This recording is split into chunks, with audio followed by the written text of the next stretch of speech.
age 14, Michelle Koshirachi began coaching rhythmic gymnastics, and now many years later, her passion for coaching and the sport is stronger than ever. I love it.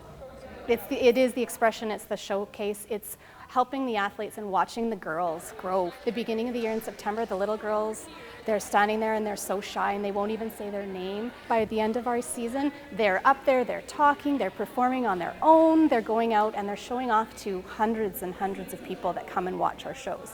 So watching the growth and helping the athletes develop as people and as young ladies, that's actually the most rewarding. Competing in artistic gymnastics from age 5 to 12, the intense 20-hour practice weeks was too much for Koshirachi, so she turned her interest to the more creative and non-competitive nature of rhythmic gymnastics. Rather than just having a lot of strength and power in the event, it's a lot more grace and flexibility and creativity. Whatever you can think of, basically the routines can encompass that. Now the head coach of Saskatoon's Prairie Ribbons Gymnastics Club, Koshirachi incorporates everything from bouncy balls, hoops, and even hockey sticks into her group routines, and she says she appreciates how the sport does not force athletes to perform at a certain level. You want to include all athletes and you want to make sure that they're challenged, but you also want them to be successful. So a lot of it is making up groups and collaborations and changing the skill level based on their experience, and then you ultimately choreograph 3 or 4 routines to the same piece of music. Brittany Duville is a longtime student of Koshirachi and says her coach is challenging but fair. She demands a lot, which is good because it's positive feedback. Her favorite line to say to us in class if we're complaining, oh, we can't do this, is you can't do it yet. So she keeps us motivated. My favorite word is yet. Everyone will say it, I can't do it, but add that 3-letter word in it at yet. That means you will keep trying until you get it. And it's this motivation and support that has led to Team Saskatchewan's success.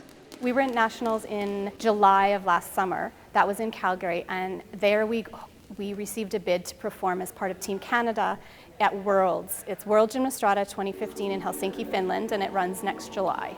I think it's so crazy that as a gymnast I've been able to travel across the world, even though I'm not like a competitive athlete. I've evolved as a gymnast from what I was before Team Saskatchewan to what I am now.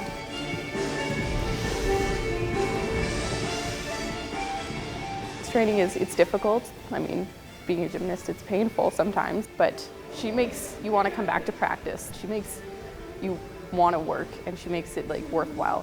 Koshirachi's students look up to her as a mentor and as a close friend.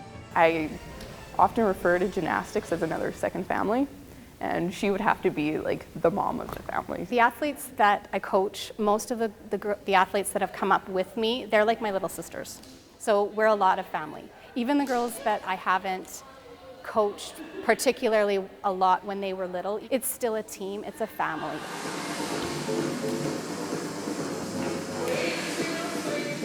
It has been fun and it's been exciting. Ultimately, if the dream could come alive, I would love to be able to have my own facility, or our own facility. For Go Saskatoon, I'm Janella Hamilton. Yeah, but you stand on this side and she's on that side, and it works better that way.